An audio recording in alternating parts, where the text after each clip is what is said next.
자, 윤석열 대통령 탄핵 심판 선고가 또 한 주 넘어갈 것으로 보입니다. 오늘 오전엔 조지호 경찰청장 등 경찰 수뇌부의 첫 형사 재판이 열리는데요. 이고은 변호사와 관련 내용 짚어보겠습니다. 어서 오십시오. 안녕하세요. 네. 자, 윤 대통령의 탄핵 심판 선고일이 지금 언제가 될 것이냐 초미의 관심사가 됐습니다. 오늘이나 내일 선고는 사실상 어렵다고 봐야 할까요? 네, 그럴 것 같습니다. 사실 이번 주 금요일이 굉장히 유력한 선고기일로 또 많은 분들이 이야기하기도 하셨는데요. 근데 그간 현재에서는 선고기를 기준으로 한 2, 3일 전에는 선고기일 지정이 있었습니다. 그래야만 양 당사자가 이 부분에 대해서 사전에 준비도 할 수 있고요. 특히 윤석열 대통령의 선고기일에는 그 주변에 대한 경비가 굉장히 삼엄해질 것으로 보여집니다. 이러한 준비가 필요하다라는 점을 고려할 때 선고기일 한 2, 3일 전쯤에는 고지가 되어야 할 것인데 오늘이 벌써 목요일입니다. 그럼에도 불구하고 아직 선고기일이 지정이 되지 않았기 때문에 아마 다음 주로 미뤄질 가능성이 커진 상황이다. 이렇게 이해해 볼 수 있을 것 같습니다. 예, 이 늑장 판결이다라는 지금 비판론도 나오고 있는 상황인데 그런데 왜 이렇게 늦어지느냐 여러 가지 추측이 난무하고 있습니다. 그중에 하나가 이재명 대표의 2심 선고 결과를 보고 발표하려는 것 아니냐라고 하는 추측도 나오는데 이게 고려 대상일까요? 사실 법적으로는 이재명 대표와 윤석열 대통령의 탄핵 심판은 전혀 다른 재판입니다. 심지어 그 재판의 대상자도 이재명 대표, 또 윤석열 대통령 굉장히 대상자가 다르고요. 또 이재명 대표 같은 경우에 형사재판 2심인 반면에 윤석열 대통령은 헌법재판이라는 측면에서 두 재판이 어떤 연관성을 가지고 그 기일을 조정할 가능성은 저는 높지 않다라고 개인적으로 생각을 하고 있습니다. 저는 그것보다는 이렇게 이 선고가 늦어지는 것은 정말 현재 재판관들의 의견이 잘 모아지고 있지 않기 때문에 그 결론을 어떤 것으로 주문을 낼지에 대한 이 협의가, 그러니까 평의가 아직까지는 의견이 분분한 상태이기 때문에 선고기일이 늦어진다라고 생각을 하고요. 그렇게 판단을 한 근거는 체제감사원장이나 검사 3위에 대한 탄핵 심판은 만장일치의 결론을 내놓았습니다. 만장일치의 결론을 내놓은 것은 윤 대통령보다 변론 종결이 더 뒤에 이어진 것에 대해서도 현재는 결론이 어느 정도 마무리가 됐을 때는 빨리빨리 결국 선고를 하고 있는 것으로 보여지거든요. 이러한 부분을 고려할 때 어떤 정치적인 의도를 가지고 선고기일을 늦추거나 혹은 윤석열 대통령이 아닌 제3자의 어떤 재판 결과를 보고자 함이 아니라 윤석열 대통령에 대한 이 탄핵 심판의 결론과 그 결론까지 이어지는 그 논거를 정리하는 데에 재판관들의 의견이 하나로 좀 모아지는 데 여러 가지 어려움이 있는 것이 아닌가. 아직까지는 그 결론을 정하기에 좀 어떻게 해서 약간 평의 과정이 성숙에 이르지 못했던 것은 아닌가라는 생각이 듭니다. 예. 그리고 한덕수 국무총리 탄핵 사건과도 연관이 있는 것 아니냐는 추측도 나옵니다. 그러니까 한덕수 총리 탄핵 선고가 늦어지는 이유도 윤 대통령의 결론을 예고하는 어떤 의미처럼 해석될 수 있기 때문에 이것도 고려하다 보니까 대통령 사건까지도 함께 미뤄지고 있다. 이런 얘기거든요. 어떻게 보십니까? 네, 아마 그런 일각의 의견도 있는데요. 그렇게 이제 주장하는 의견의 아마 근거에는 이 한덕수 총리의 이 탄핵 소추의 사유 중에 한 가지가 윤석열 대통령과 겹치는 부분이 있습니다. 12월 3일에 있었던 비상계엄 선포에 한덕수 총리가 공모했거나 아니면 뭐 묵인이나 방조 정도는 한 것이 아니냐라는 것이 탄핵 소추 사유 중에 하나거든요.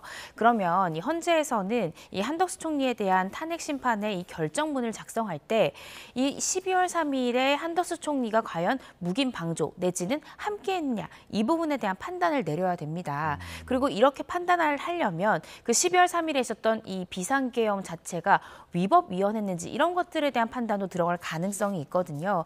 그렇다라고 한다면 윤석열 대통령과 일부 쟁점이 겹칠 수 있기 때문에 결과적으로 한덕수 총리에 대한 선고도 좀 늦어지고 있는 것이 아니라는 일각의 의견이 있는데요. 그런데 한덕수 총리에 대한 탄핵 소추 사유는 사실은 12월 3일에 있는 비상계엄 선포를 한 사람은 한덕수 총리가 아닙니다. 그리고 한 총리 같은 경우에는 윤석열 대통령의 이 탄핵 심판의 증인으로 출석했을 때도 분명히 국무회의 과정에서 한 총리는 이 비상계엄 선포에 대해서 반대를 했다라고 이야기했고요. 다른 국무위원들도 모두 만류를 하고 반대를 하는 상황이었다라고 분명히 이야기했습니다. 그렇다라고 한다면 사실은 이 비상계엄 자체가 위법 위헌인 것을 떠나서 반대 반대를 하고 만류를 했다라고 하면 묵인 내지 방조가 되기는 어렵거든요. 그래서 이런 부분들로도 충분히 또 한 총리에 대한 어떤 선고 결과를 낼 수 있기 때문에 반드시 이 두 가지가 직결된다라고 보기는 조금 어려울 것 같습니다. 저는 그보다는 한 총리에 대해서는 또 굉장히 중요한 쟁점이 하나가 있습니다. 예. 한 총리에 대한 탄핵 소추안을 의결할 때 의결 정족수 관련해가지고 이견이 좀 갈렸거든요. 일반 정족수, 즉 제적위원회 과반수를 지금 통과한, 과반수를 조금 넘긴 숫자로 이 한 총리에 대해서 탄핵 소추안을 의결을 했는데 이것이 대통령 권한 대행이기 때문에 대통령 탄핵 소추에 필요한 이 정족수를 채워야 되는 것이 아니냐, 절차적 위법성이 있는 것이 아니냐라는 논란도 있었거든요. 이런 부분에 대해서 헌재가 판단을 해야 되기 때문에 그러한 쟁점도 또 판단하기가 조금 까다로운 부분이 있을 수 있습니다. 그래서 예. 이런 것들 때문에 이 한 총리에 대한 이 탄핵 심판의 결론이 나오는데도 시간이 다소 소요되는 것이 아닌가라는 생각이 듭니다. 예. 자, 그런가 하면 여권에선 기각 말고 각하하라는 목소리도 요즘 갈수록 커지고 있습니다. 그렇다면 여권이 주장하고 있는 각하는 이게 재판관이 몇 대 몇으로 갈렸을 때 결정이 되는 건가요?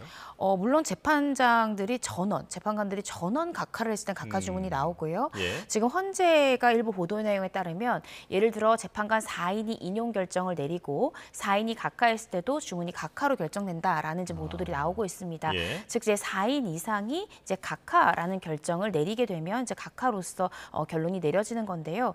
현재 사실은 각하에 대한 이제 여러 가지의 주장들이 나오고 있긴 하지만 제가 우려하는 바는 5대 3의 결론이 나왔을 때입니다. 예를 들어서 인용이 5인이고 또 기각 내지는 각하가 3인일 경우에는 그럴 때는 정말 사회적 혼란이 굉장히 커질 수 있지 않을까. 또 마은혁 재판관에 대한 여러 가지 이슈도 문제가 될 것 같고요. 그래서 예. 이런 상황들도 헌재 재판관들이 고심을 하는 시간이 좀 장기화되는 한 가지의 원인이지 않을까 싶습니다. 예. 김성훈 경호차장에 대한 얘기를 좀 해볼게요. 네. 자, 윤 대통령 체포를 방해한 혐의로 김성훈 경호차장 그리고 이광호 경호본부장에 대한 영장 실질 심사가 내일 오전에 열린다고 합니다. 자, 이게 경찰 입장에서는 4번에 걸친 시도 끝에 결국엔 영장이 청구된 거잖아요. 네. 구속 가능성은 어떻게 보십니까? 일단은 법원에서도 굉장히 고심이 있을 것 같습니다. 영장을 발부해야 하는 사유도 있어 보이고요. 또 기각할 수 있는 사유도 있어 보이기 때문인데요. 일단은 구속 사유로 지금 가장 중요하게 거론되는 것이 바로 비아폰 기록에 대해서 삭제를 지시했다라는 정황이죠. 예. 증거인멸의 우려가 높다라고 볼 수 있습니다. 특히나 김성훈 차장과 지금 이광호 본부장은 현재 대통령이 석방됨으로써 이 대통령실에서 지금 경호를 하고 있거든요. 지금 관저에서 경호를 하고 있는데 경호를 하고 있다라고 하면 어쩌면 그 김성훈, 이광호 본부장의 이 사건과 관련된 이 하부 직원들의 이 진술을 교란시키거나 또 진술 부분에 대해서 인적 증거를 조금 소멸시키려고 하는 시도가 가능할 수 있습니다. 예. 즉 지금 현재 우리는 대통령을 경호할 필요가 있다. 따라서 지금 당장 구속되면 안 된다라는 주장을 이 피의자들은 할 수 있지만 오히려 수사기관에서는 그렇기 때문에 직원들의 그 진술을 회유할 가능성이 높다라고 팽팽하게 맞설 가능성이 굉장히 크고요. 예. 이 비아폰 삭제 지시 관련해서도 이 김성훈 차장이랄지 이광호 본부장이 부인하고 있는 상황이기 때문에 이런 부분들을 종합해서 고려해야 될 것 같습니다. 또 특히나 김성훈 차장, 이광호 본부장 경찰에 자진 출석해서 조사를 받았죠. 예. 이런 부분들을 통해서 불구속 상태에서 수사를 받아도 충분한 것이 아니냐라는 이 피의자 측의 주장이 나올 것 같고요. 근데 이 부분에 대해서는 자진 출석은 했지만 예를 들어 대부분의 진술을 혐의를 거부하는 진술만 했다면 실질적으로 조서로서 이끌어낼 수 있는 증거적 가치는 없습니다. 예. 그래서 경찰은 이러한 부분도 구속이 필요한 사유로 또 강조하지 않을까라는 생각이 듭니다. 예. 자, 경찰이 4번이나 이 김성훈 경호차장과 이광호 경호본부장에 대한 좀 구속을 시도했던 이유, 바로 비화폰 서버 때문이라고 볼 수 있겠는데요. 계엄 당시의 상황을 재구성하는 어떤 블랙박스다라고 지금 평가를 받고 있습니다. 자, 만약에 이들이 구속되게 된다면 비화폰 서버는 곧바로 확보할 수 있는 겁니까? 그 부분에 대해서도 압수수색 영장이 필요하죠. 그런데 문제는 압수수색 영장은 충분히 나올 수 있습니다. 비화폰 서버에 대한 삭제를 지시했다라는 것이 혐의의 한 가지이기 때문에 예. 굉장히 중요한 증거죠. 그렇지만 문제는 영장이 발부된다 하더라도 집행에 응해야만 그 서버를 확보할 수 있다는 점입니다. 지난 윤 대통령 체포영장 집행 때도 우리가 보았듯이 아마 비화폰 서버가 있는 곳은 경호처 내부일 가능성이 굉장히 커 보이는데요. 있는데요. 아마 이 대통령실에서는 이 해당 구역 같은 경우에는 군사상 기밀이나 또 업무상 기밀이 굉장히 중요하다는 이유로 아마 형사소송법 110조 1항을 들어서 그 집행을 거부할 가능성이 높습니다.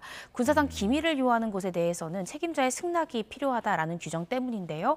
그런데 그 해당 조항의 2항에 보시면 이 중대한 이익을 해치지 않는 한도 내에서는 승낙을 거부할 수 없다라는 규정이 있긴 합니다. 예. 따라서 이 부분에 대해서는 아마 영장을 또 집행하는 과정 중에서 수사기관과 또 대통령실의 대립이 좀 불가피한 상황이지 않을까 싶습니다. 예. 자, 그런가 하면 조지호 경찰청장 오늘 오전에 이제 재판이 시작된다고 합니다. 네. 지난달에 헌재에서 증인으로 나왔을 때는 형사 재판을 이유로 증언을 여러 가지를 거부를 했었거든요. 근데 이번에 검찰 조서 내용과 일치하는 입장을 밝힐지가 주목되는데 내용 좀 정리를 해주실까요? 네, 일단은 김목식 청장 또 조지호 경찰청장 같은 경우에는 받고 있는 혐의가 12월 3일 비상계엄 선포 당시에 경찰력을 동원해서 국회 외곽을 봉쇄한 혐의를 받고 있고요. 뿐만 아니라 이 주요 인사 체포 시도에 가담한 혐의를 받고 있습니다. 많은 분들 기억하시겠지만 윤석열 대통령 탄핵 심판 때 조지호 경찰청장 출석을 했었죠. 근데 증인으로서 이렇게 이야기했습니다. 경찰 검찰에서 작성한 조서 내가 읽고 열람한 즉 증거력이 인정되는 서류는 맞다라고 이야기를 했거든요.